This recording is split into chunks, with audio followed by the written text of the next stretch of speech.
The car sat in the corner of the auction hall like something nobody had bothered to throw away yet. Dust covered the hood in a thin gray film. The paint had blistered and peeled along the fenders, and the handwritten lot tag dangling from the side mirror read $5,000 to $8,000, no reserve. Nobody stood near it. Nobody even glanced at it. And then Giselle Hartwell, the CEO of Hartwell Prestige Auctions, the most powerful name in high-end estate sales in New York, walked past it, looked down at the man crouching beside it with a small flashlight in his hand, and said 4 words that everyone in earshot heard clearly. Scrap metal, no value. The man in the worn work jacket didn't stand up. He didn't argue. He just kept looking at the undercarriage with the calm, unhurried attention of someone who already knew something the room did not. What did Lucas Grant see in that car that an entire auction house full of experts missed? The answer is worth $8 million, and it starts with a lesson his father taught him a long time ago. Lucas Grant loaded the last of his tools into the passenger footwell of his pickup at 6:45 on a Tuesday morning, checked the side mirror out of habit, and pulled out of the narrow Brooklyn street where his repair shop occupied the ground floor of a converted warehouse. The sky was that particular shade of pale gray that comes before the city fully wakes up, and the traffic on the bridge was still light enough that he could see the East River clearly below. Mia sat in the seat beside him, 6 years old. Her red fox stuffed animal, she called it, Rusty tucked firmly under one arm. She had her mother's habit of waking up completely alert. No groggy transition, just eyes open and already asking questions. "What's your favorite car in the whole world?" she asked, adjusting Rusty's ear with the focused seriousness of someone arranging something important. Lucas thought about it for a moment, the way he always thought about Mia's questions, not quickly, because she always knew when an answer was rushed. "A car nobody's looked at the right way yet," he said. She nodded as if this made complete sense. She settled back in the seat and watched the bridge cables pass overhead, and Lucas kept his eyes on the road. 3 years earlier, Lucas had been a chassis engineer with a small but respected Formula Heritage racing team, a position he had earned not through connections, but through the kind of obsessive mechanical knowledge that makes other engineers too uncomfortable at dinner, because the conversation only ever goes one place. His father, Raymond Grant, had spent 40 years documenting the history of American racing manufacturers, and his particular fixation had been Callaway Racing, a short-lived Detroit company that had produced some of the most technically sophisticated factory prototype cars of the early 1960s, before a warehouse fire in 1965 had reportedly destroyed most of what they built. Raymond had talked about the GTR-0 the way other fathers talked about legendary fish they'd almost caught. The only factory prototype, the first one off the line, gone, probably, but not certainly. Lucas had grown up with that story the way other children grow up with fairy tales. His mother, Claire, had died in a traffic accident when Mia was 3 years old, and Lucas had left the racing team 6 months later, not because he couldn't handle the work, but because a paddock in Monaco and a 6-year-old in Brooklyn are not compatible in the way that matters most. He opened the repair shop. He learned how to pack school lunches. He kept his father's research binders on a shelf above his workbench. Today he was driving to the Upper East Side for a morning preview at a Hartwell Prestige estate sale, the kind of event where old money's furniture and forgotten collections get cataloged and sold. He wasn't there for the Patek Philippe watches or the Impressionist oils. He was there for anything mechanical, anything overlooked, anything in the back of the catalog that the main bidders would ignore. He parked the truck 2 blocks from the address, signed Mia into the complimentary care room that Hartwell provided near the main entrance, a small room with beanbag chairs and a television playing cartoons, kissed the top of her head, and walked through the tall front doors of the venue with his flashlight in his jacket pocket and his father's voice somewhere behind his eyes. The main hall was high-ceilinged and already crowded with preview guests, all of them moving with the particular confidence of people accustomed to being in rooms where expensive things are displayed. Lucas moved along the edges, reading the lot tags methodically, pausing at a set of vintage tire-changing equipment and a crated collection of dashboard gauges from the 1950s. And then he turned the corner near the back wall and stopped. The car was pushed against the wall between 2 storage racks of framed artwork, half blocked by a rolling equipment cart, positioned as though whoever had placed it there had been actively trying to keep it out of the way. The paint, a dull olive green, was not original, not by decades. The bodywork was wrong for any production model he recognized, modified or partially stripped, the fender lines altered.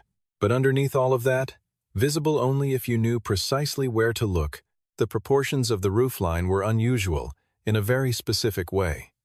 Lucas crouched down and turned on his flashlight.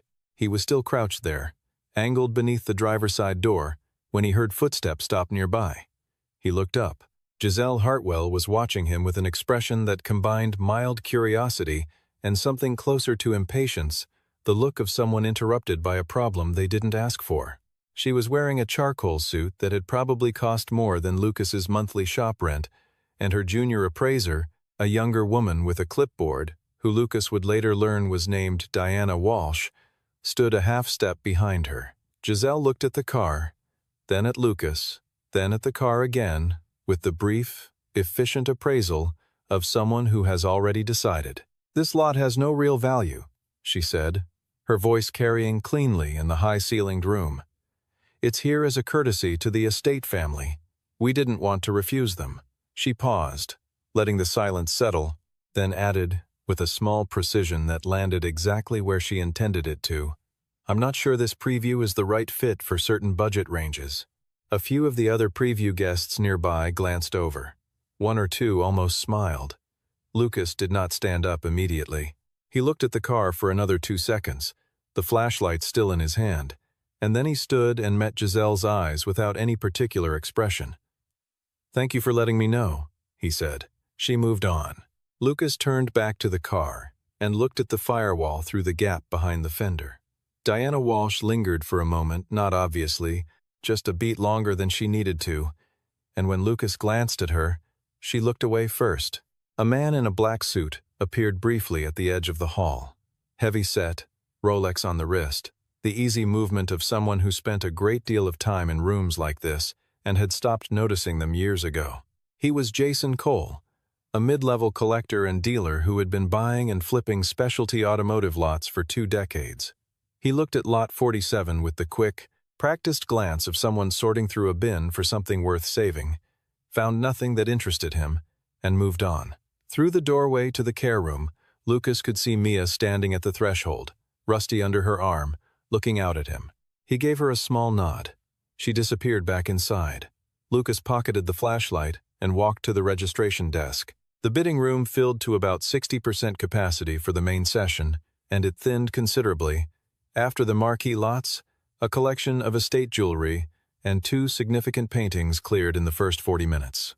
Lot 47 was called near the end of the session, after the crowd had redistributed into smaller clusters of people checking their phones and finishing their coffee. The auctioneer, a Hartwell staff member filling in for the final stretch, announced it with the same brisk, neutral tone used for everything else. Asterisk, Lot 47, automotive item, estimated $5,000 to $8,000, sold as is, no warranty, no reserve, bidding opens at $3,000. Asterisk. $3,000 became $5,000 in the first 30 seconds, which surprised nobody. And then the room went quiet again, the way rooms go quiet when nobody particularly wants something. Lucas raised his paddle at $8,000. Jason Cole, positioned in a far corner with his arms crossed, noticed the bid and looked across the room for the first time with genuine attention. He raised his own paddle, $9,000, with the automatic reflex of a man who dislikes losing to anyone, even things he doesn't actually want. Lucas, $11,000. Jason Cole studied him across the room, the work jacket, the careful posture, the way the man was watching the car rather than the auctioneer, and then he set his paddle down on the armrest. "Not worth it," his expression said. "Whatever this is, it isn't worth a bidding war." The gavel came down. Diana Walsh was handling the paperwork at the side table, and she slid the bill of sale across the counter without making it obvious that she was watching Lucas's face. "What did you see in it?" she asked, quiet enough that it wouldn't carry. Lucas signed his name on the line. "I'm not certain yet," he said, "but I think I'll know by the end of the week." Mia was waiting by the main entrance with a volunteer, Rusty on her shoulder, watching the loading crew attach the small crane hook to the car's chassis. "It's really dirty," she said when Lucas lifted her up so she could see better. "It's been waiting a long time," he said. He buckled her into the truck, glanced in the rearview mirror at the car, now secured on the flatbed behind them, and drove back across the bridge toward Brooklyn. He worked alone in the shop that first night after Mia was asleep. The overhead LED bars turned the space a clean, shadowless white, and Lucas moved around the car in a slow, outward-in pattern, the same approach his father had always used, starting with the body and working toward what the body was hiding. The welds on the inner structure were the first thing. Not amateur work, not production line automation. These were hand-applied spot welds with a distinctive spacing pattern that dated to a specific period and a specific tier of fabrication. Professional race team construction, circa early 1960s. He photographed everything with his phone, each frame composed carefully enough that the resolution would hold under magnification. He worked without music, which was his habit when something required the kind of concentration that sound interrupted. He opened the hood. The engine block sat in the bay with the quiet authority of something that had been built to do one specific thing extremely well. He angled the flashlight toward the left face of the block, the inner surface, the one most people ignored because it faced the firewall and required you to essentially put your head inside the engine bay to see it.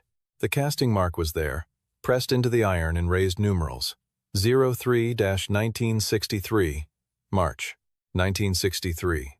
Lucas did not make a sound.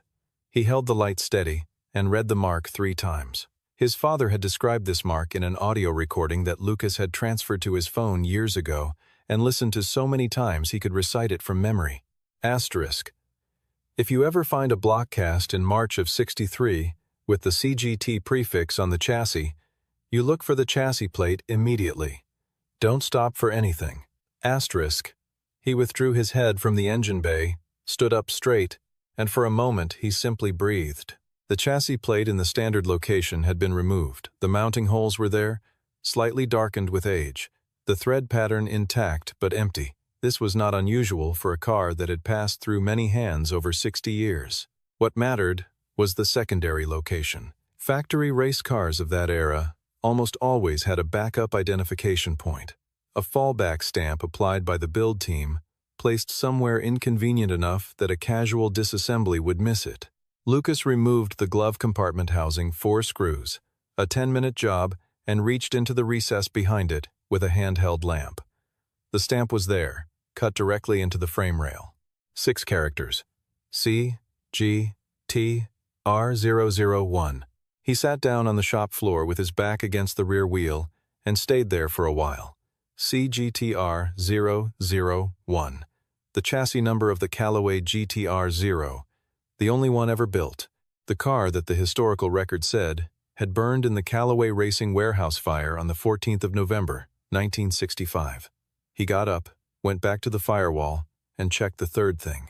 Behind the engine bay, pressed between the 2 layers of the firewall structure, a hand-welded reinforcement bar ran diagonally across the upper section. The weld angle was not perfectly symmetrical. It was not meant to be. It was the deliberate signature of a craftsman who worked by feel rather than jig approximately 73 degrees of angle, a habit so individual. It had been documented in a single technical history paper published 30 years ago by the National Automotive History Institute.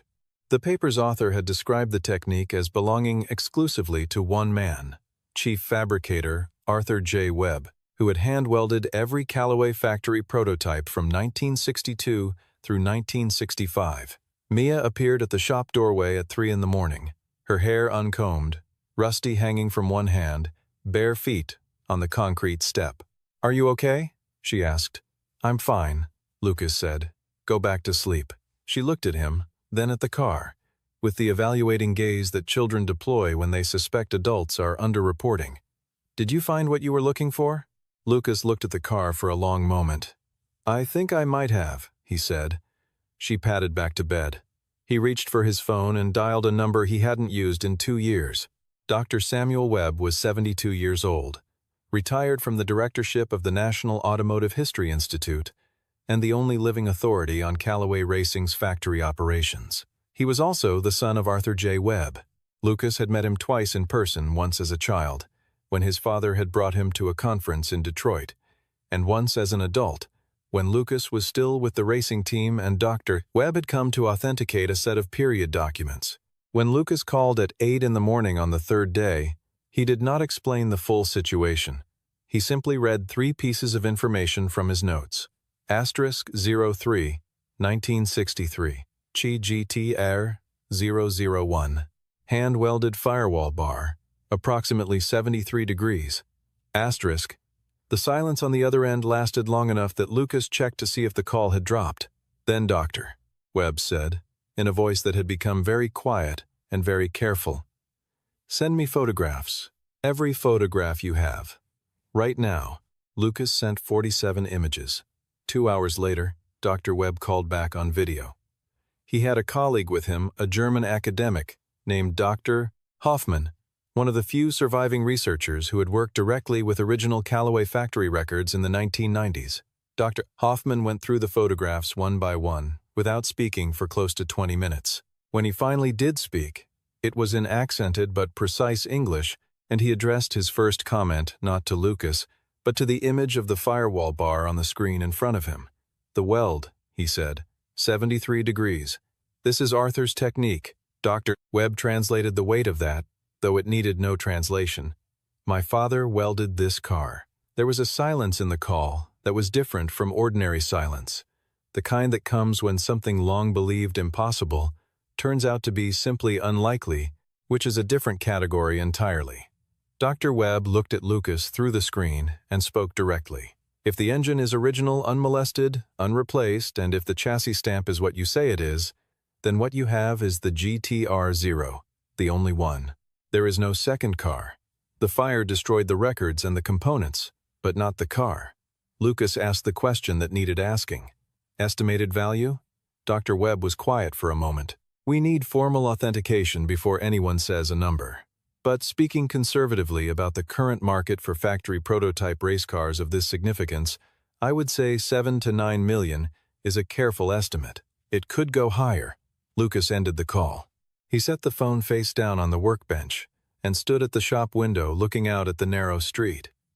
Across the sidewalk, Mia was in the small fenced yard beside the shop building, walking Rusty along the top of the fence railing with great concentration, narrating a story to herself in a voice too low to hear.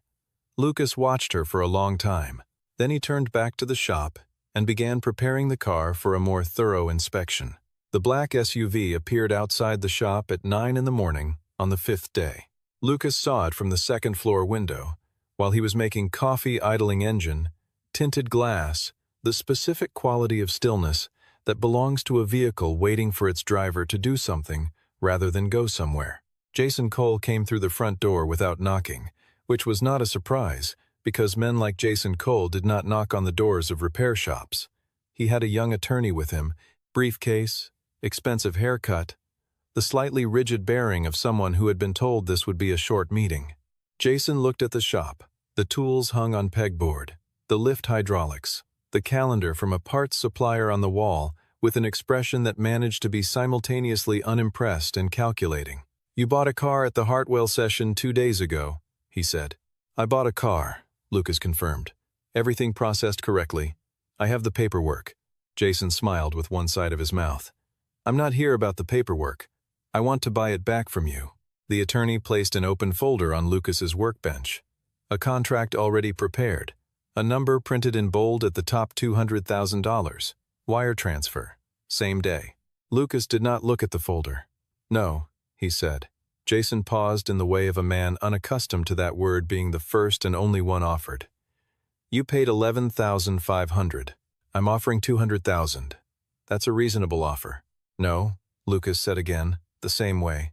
Jason's expression shifted into something more deliberate, the social smile replaced by the face he presumably wore in negotiations he expected to win. "The estate family has their own attorneys looking at the terms of the original sale.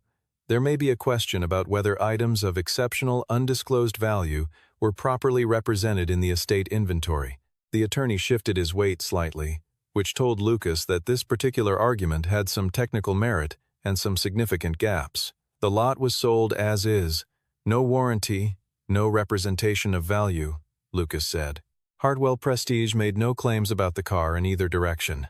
I reviewed the sale terms before I placed a bid. The purchase is legally complete. The attorney's slight shift became a slight stillness, which was more informative. Jason studied Lucas for a moment with the recalibrating attention of someone who had expected a shorter conversation. Mia appeared in the interior doorway connecting the shop to the stairwell, Rusty under her arm, looking at the unfamiliar man with the frank curiosity of a 6-year-old who has not yet learned to pretend she isn't looking. Jason glanced at her, then back at Lucas, and when he looked at Lucas again, something in his expression had changed. A new calculation, a different kind of leverage being considered. Lucas did not look at Mia. 300,000, Jason said. Final. Lucas turned his head toward the doorway. Mia, he said very calmly, go upstairs, please. When the sound of her footsteps had faded on the stairs, Lucas looked at Jason Cole and said, in a voice that was quiet and completely even, you should get in your car and leave before I call my attorney. Jason Cole left. He paused at the door and turned back once, not to speak, just to look at the car on the lift, still in its olive green paint, still battered and dusty and, to any eye but the right one, entirely worthless. His expression was not the expression of a man who had given up. Lucas watched the SUV pull away, picked up his phone, and called Dr. Webb. We need to move faster, he said. Dr. Samuel Webb drove down from Boston the next morning, in his old Volvo, arriving at the Brooklyn shop at 10 o'clock, with a leather document case under one arm and a 35mm film camera in a canvas bag over his shoulder. He parked at the curb, came through the open roll-up door, and stopped just inside, looking at the car from 15 feet away, as still as someone who has waited a very long time for something and is not sure yet whether it is what they hoped. He set his bags down and approached slowly, the way you approach something fragile, not because the car was fragile, but because the moment was. He crouched beside the engine bay, and when he pressed his palm flat against the diagonal weld bar on the firewall, his voice was low and not quite steady. This is my father's weld. He was not talking to Lucas. He was talking to the metal, or to a version of the room that existed some 60 years before the present one. The authentication took 3 hours. Dr. Webb worked with the methodical patience of a man who had spent 50 years doing this, photographing everything on film. He did not trust digital for records of this significance, and cross-referencing each finding against documents he had brought in the leather case. Original Callaway factory blueprints, his father's hand-annotated build logs, a fragmentary set of supplier invoices from 1962 and 63. The chassis stamp matched. The block casting date matched. The weld geometry matched. And then Dr. Webb found something that even Lucas had not found, because it required knowing specifically where to look and why it might be there. Tucked into a narrow recess along the inner dash rail, clipped to the frame steel with a small metal fastener, was a cylinder of thin plastic housing, the kind of improvised preservation case that a careful man might construct from materials available in a factory tool room. Inside the cylinder, rolled around a short wooden dowel, was a single sheet of paper. It was a build sheet, a factory production record dated the 31st of March, 1963. Chassis designation, CGT Air 00UN. Engine designation, CBRV 8003. Sign-off line at the bottom. Asterisk A.J. Webb, Senior Fabricator. Asterisk. The handwriting was the compact, left-leaning cursive of someone who had written production notes in the margins of blueprints for 30 years. Dr. Webb held the paper in both hands without speaking for a very long time. When he finally looked up, his eyes were red. He hid it here, he said. He knew the car wouldn't be burned. He hid the proof. Lucas stood at the doorway of the shop, his hands in his pockets, the late afternoon light coming in at an angle across the floor. Mia had come down from upstairs and was standing beside him, her small hand wrapped around 2 of his fingers, watching the old man at the workbench with the gravity of a child who understands that something important is happening, even if she cannot name it. By 5 o'clock, Dr. Webb had signed and notarized the formal authentication certificate.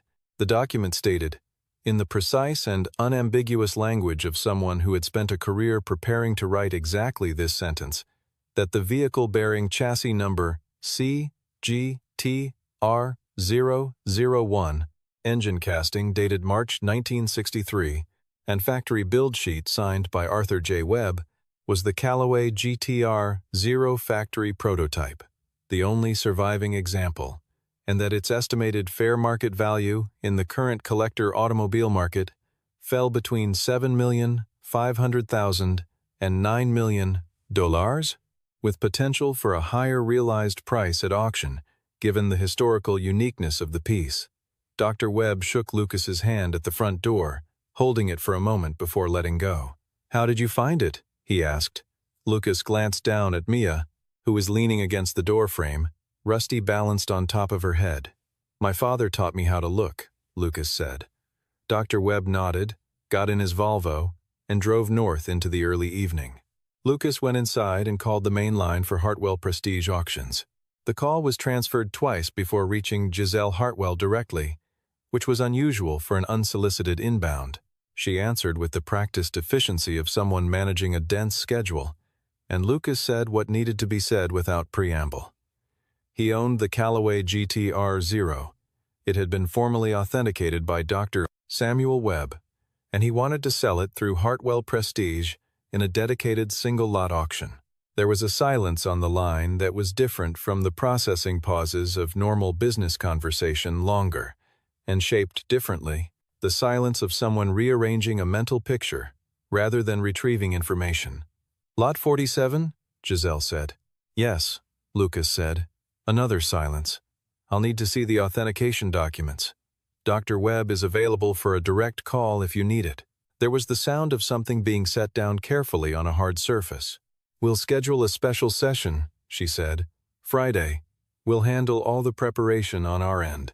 Her voice had retained its professional precision, but had shed something else, a particular quality of controlled authority that had been present in every previous exchange, the vocal equivalent of looking at someone from a height. Lucas said thank you, and ended the call. That evening, Mia sat on the high stool beside his workbench while he worked on a 1968 muscle car that had nothing remarkable about it except that it ran and its owner needed it back by the following week. "Are you selling the dirty car?" she asked. "Yes," Lucas said, not looking up from the carburetor he was rebuilding. "Why? You just got it."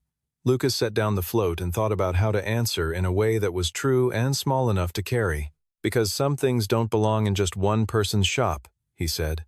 Mia considered this, turning Rusty over in her hands. "Like a library book," she said. Lucas looked at her. "Exactly like a library book," he said. She seemed satisfied with that. She watched him work until her eyes started closing, and then he carried her upstairs without waking her, pulled the blanket up, and went back down to finish the carburetor. Hartwell Prestige sent the press release at 8 on Friday morning. Asterisk special single, lot session, 1963. Callaway GT, R0, sole surviving factory prototype, authenticated by Dr. W. Samuel Webb, asterisk. By 10 o'clock, 3 international automotive history publications had picked up the announcement. 12 international bidders had registered for remote access. The main bidding room at the Hartwell venue had more people in it by 11:30 than it typically saw at its flagship spring sales. Lucas drove across the bridge in the same pickup, Mia beside him in a navy dress with Rusty on her lap. He wore a white button-down shirt and dark trousers, no suit, no tie, nothing that would have made him unrecognizable to anyone who had seen him 3 days earlier in a work jacket crouching beside a car nobody wanted. He parked, took Mia's hand, and walked through the main entrance.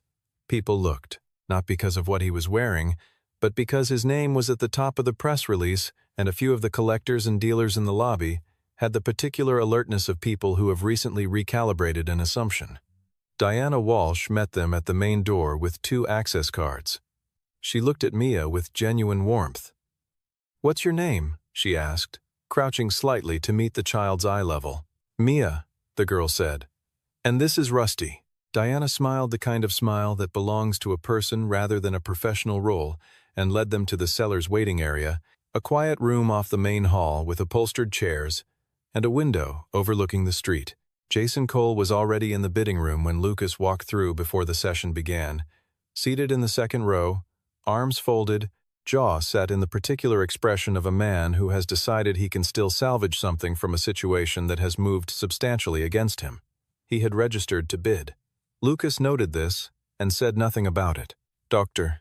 Webb was in the front row, his leather document case on the seat beside him, watching the car, which had been brought in on a low platform, cleaned carefully, but not restored. Every original surface intact and honest, with the patient attention of someone sitting with a very old friend. Giselle Hartwell stepped up to the podium. The room quieted. She introduced the lot with the precise historical language that the authentication documents provided, reading from notes she had clearly prepared carefully, and then she opened the bidding at $2 million. $2 million became $4 million. In the first 15 seconds, 3 international phone bidders coming in simultaneously from the remote lines.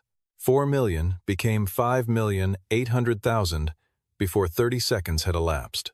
Jason Cole raised his paddle at $6 million, and the figure climbed past him. $6.5 million from a Japanese collector on screen, $7 million from Cole, $7.8 million from the screen. Cole, $8 million. The screen went quiet.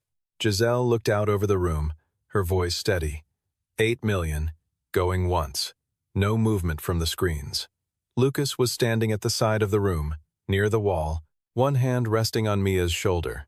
She didn't understand the numbers. They were too large, too abstract, outside the scale of anything in her daily life. But she was watching her father's face and reading what was there with the acuity that children develop when they have learned to pay close attention to the adults they depend on. $8 million, going twice. The room held its breath. The gavel came down. Sold. $8,200,000. The room released applause, the murmur of voices, the soft percussion of phones being raised. Jason Cole stood, buttoned his jacket without looking at anyone, and walked out through the side door with the unhurried gait of a man managing a defeat in public. Dr. Webb did not stand. He sat in the front row and looked at the car on the platform with his hands folded in his lap and his eyes gone bright and wet. Lucas looked down at Mia. She looked up at him. She didn't ask about the number. She held Rusty tighter with one arm and put her other hand into his. Diana Walsh took Mia to the small lounge near the side corridor with a tablet loaded with cartoons, and Mia went willingly. Rusty already settled on the armrest beside her before the door was halfway closed. Giselle Hartwell found Lucas in the hallway, outside the main room, not the imposing corridor of the front entrance, but the quieter passage that led to the administrative offices, where the ceiling was lower and the lighting was warmer, and there was nothing to perform for. She came alone. No clipboard, no assistant, no the practiced composure that typically accompanied her public movements. She stood across from him, with the posture of someone making a deliberate effort at something, and when she said his name, it was without the particular inflection that comes from holding a position of advantage. Lucas Grant. He waited. "What did you see in that car?" she asked. Not the rhetorical version of the question, the real one. He considered her for a moment. "The firewall reinforcement bar," he said. "The weld angle. 73 degrees, the signature of a specific fabricator. You saw that when you were crouching beside it on Tuesday morning?" "I saw it in the preview photographs that were sent to registered attendees the week before. I was already suspicious when I walked through the door. I needed to confirm it in person." She was quiet for a moment, and he watched something move through her expression. Not the managed shift of someone adjusting their professional position, but the involuntary rearrangement of someone processing the specific weight of what they did. "I said what I said in front of a lot of people," she said. "Not an apology yet. A statement, offered precisely." "You did," Lucas said. She looked at him steadily. "Your daughter was there. Mia's seen a lot of things," Lucas said, and his voice was neither forgiving nor hard, simply honest, the way very few people are when they have something to forgive and choose not to make theater of it. "She knows that being right doesn't mean people will believe you right away. She's learning, that's okay." Giselle held his gaze for a moment longer than was strictly comfortable. "Your father, what did he do?" "He passed away 4 years ago. He was an engineer. He spent most of his life looking at things other people had stopped looking at. And you? He glanced toward the lounge door where Mia was.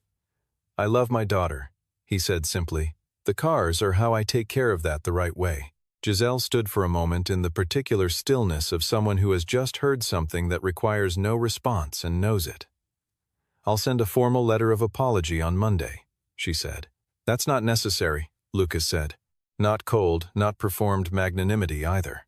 Just the statement of a man who decided on Tuesday morning, crouching in a dusty hall, that he had no use for other people's opinions of what he could see. But if you want to send it, that's your decision to make. He gave her a small, neutral nod and turned to collect his daughter. 2 weeks passed. Lucas did not move the shop, did not buy a new truck, did not hire a new sign for the front of the building. He opened a trust account for Mia at the credit union 3 blocks away, a significant sum, set aside in a structure that would give her options when she was old enough to need them and have no strings attached to any of them. He kept the remainder in a business account and made plans to expand the shop by 1 bay, which would allow him to take on a second mechanic and stop working every Saturday alone. Nothing about the outside of the building changed. The same parts supplier calendar was still on the wall. The same coffee maker with the cracked handle sat on the same shelf. Dr. Webb came by one last time before returning to Boston, pulling up in the Volvo with a flat package under his arm. Inside was an old black and white photograph factory floor, 1963, 2 men standing beside a car that was unmistakably the GTR-0 in its original racing configuration, the bodywork intact and perfect. One of the men was Arthur Webb, younger than Lucas had ever imagined him, squinting slightly in the factory lighting. Dr. Webb had written on the back, in the same compact, left-leaning cursive as his father, asterisk, to the man who found what my father left behind, asterisk. Lucas hung it on the wall above his workbench, between a wiring diagram for a 1972 coupe and a photograph of his own father standing in front of a race car in a Detroit paddock sometime in the early 1990s. On a Thursday afternoon 2 weeks after the sale, Lucas was on his back, under the 1968 muscle car, the unremarkable one, the one whose owner just needed it running when Mia climbed onto the high stool and began arranging Rusty on the top of the tool chest with architectural precision. "What are you doing today?" she asked, the way she always asked, as though the answer would determine something important. "Looking at a car," Lucas said from under the chassis. "Is it a good one?" "I don't know yet. I'm still looking." She thought about this. "Like the dirty one," she said. "Like the dirty one," he agreed. She nodded, satisfied, and returned to Rusty's arrangement. That evening, while he was locking up the shop, his phone buzzed on the workbench. A text from an unfamiliar number, though the initials at the bottom identified the sender without ambiguity. Asterisk, I want to apologize for what I said that morning. Not because of what the car turned out to be, because I judged before I looked, and I know now what that cost, and what it could have cost. G.H. Asterisk. Lucas read it once, then a second time. He typed a reply. Asterisk. Thank you for writing this. L.A.G. Asterisk. He set the phone down on the bench, turned off the overhead lights, and stood for a moment in the dark of the shop before heading upstairs. Through the single window above the workbench, the streetlight outside threw a long rectangle across the floor, and in it, the 1968 muscle car sat on the lift. Nothing special, nothing hidden, just a car that needed work. He looked at it for a moment anyway. Habit, the habit his father had given him, the habit of looking at ordinary things long enough and carefully enough that ordinary, sometimes, turns out to be something else entirely. There are things people walk past because there is no obvious reason to stop. There are things that sit in the back of rooms, tagged and priced and largely ignored, waiting for the one person in the room who knows where to look and why. Most people never meet that person, and that person quiet, unhurried, wrong by the world's first accounting, and right by everyone that follows almost never announces themselves.